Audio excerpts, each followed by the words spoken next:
इस वक्त की बड़ी खबर आपको बता दें, दिल्ली की ग्रेटर कैलाश में एक निजी अस्पताल में आग लग गई है। दमकल की 5 गाड़ियां आग बुझाने में जुटी हुई है।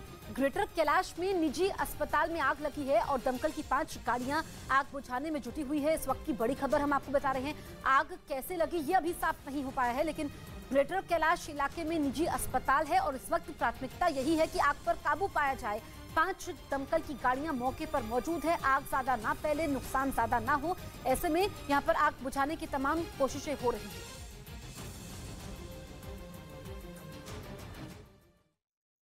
हैं। राष्ट्रपति पद के उम्मीदवार पर सहमति नहीं बनी है।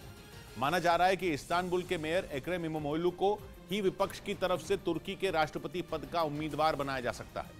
तुर्की में इस वक्त जिस तरह के हालात हैं, उनसे वहां इस बात की चर्चा तेज हो गई है कि वो एर्दोआन को अगले साल होने वाले चुनाव में हरा भी सकते हैं। इधर पाकिस्तान ये जनाब फूल की खेती करके 1 एकड़ में 1 साल के 30 लाख तक कमा रहे हैं।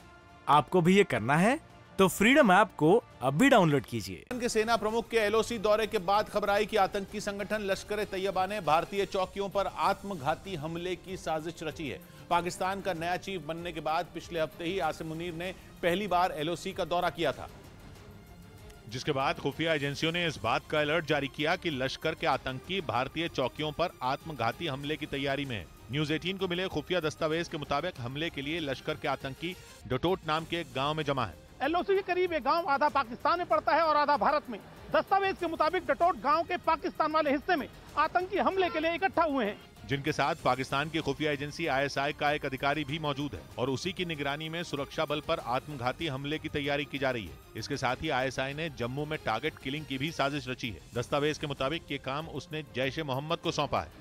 उधर संयुक्त राष्ट्र की न्यूक्लियर एजेंसी IAEA यानी इंटरनेशनल एटॉमिक एनर्जी एजेंसी की एक टीम 18 दिसंबर को ईरान पहुंचने वाली है। वो वहां इस बात की जांच करेगी कि क्या ईरान वाकई परमाणु बम बनाने के करीब पहुंच चुका है, क्योंकि इजराइल लगातार ये दावा कर रहा है कि ईरान अब परमाणु बम बनाने से सिर्फ 1 कदम की दूरी पर है। और इसी का पता लगाने IAEA की एक टीम रविवार को ईरान की राजधानी तेहरान पहुंचेगी। वहां ये टीम इस बात की जांच करेगी कि ईरान ने अपने यूरेनियम को कितना शुद्ध कर लिया है, क्योंकि पिछले महीने ही पश्चिमी मीडिया की एक रिपोर्ट में दावा किया गया था कि ईरान परमाणु बम बनाने के लिए यूरेनियम को शुद्ध करने का काम बहुत तेजी से कर रहा है। अमेरिका और इजराइल की खुफिया एजेंसियों ने भी ये चिंता कई बार जाहिर की है कि ईरान बड़ी तेजी से परमाणु बम बना रहा है। हालांकि पहले ये आशंका जताई गई कि उसे ऐसा करने में 2 साल या इससे ज्यादा का वक्त लगेगा, लेकिन अब कहा जा रहा है कि उसने यूरेनियम को 60% तक शुद्ध कर लिया है और परमाणु बम बनाने के लिए उसे 90% तक शुद्ध करना जरूरी है। जिसके बाद पश्चिमी मीडिया में ये रिपोर्ट आई कि वो 1 साल के भीतर ही एटम बम तैयार करने में कामयाब हो जाएगा। ऐसा इसलिए भी कहा जा रहा है क्योंकि रूस पर इस काम में ईरान की मदद करने का आरोप है।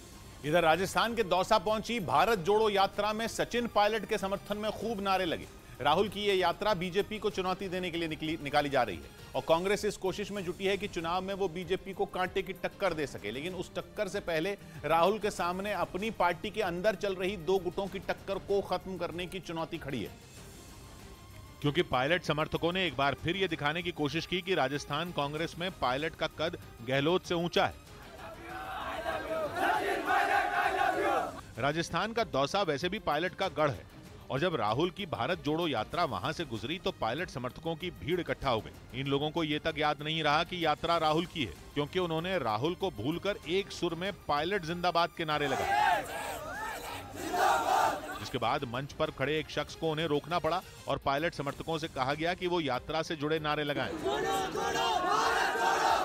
भारत जोड़ो यात्रा के 100वें दिन राजस्थान कांग्रेस की अंदरूनी कलह का जिन्न बोतल से बाहर आ गया और फोकस बीजेपी से शिफ्ट होकर गहलोत और पायलट की लड़ाई पर चला गया, जिससे आलाकमान की गहलोत और पायलट को साथ लाने की कोशिशों पर पानी फिर गया और साफ हो गया कि भारत जोड़ो यात्रा के दौरान कांग्रेस को भी जोड़ने की जरूरत है।